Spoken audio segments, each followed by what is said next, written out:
سلام الله عليكم. شوفوا الفيديو وبعدين بقول لكم شيء.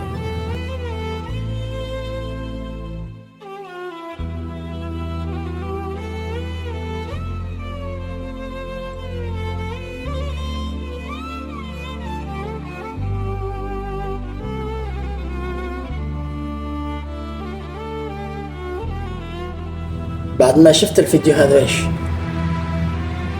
وش تستنى؟ الأب يفارق الحياة. شوفوا كمية الندم، كمية القهر اللي في وجه الرجل حين فارق ولده، حين فارق زوجته، حين فارق أهله، وكمية القهر عند أهله إن ابنهم محكوم عليه إعدام. اعقلوا يا أصحابنا، اعقلوا، إحنا شعب عربي، شعب مسلم، لا نخلي إبليس يزيد علينا في الأوقات الصعبة.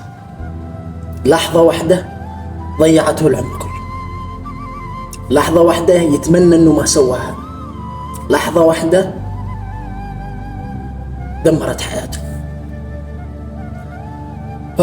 حسبي الله ونعم الوكيل في كل ظالم وفي كل واحد شايف نفسه على خط.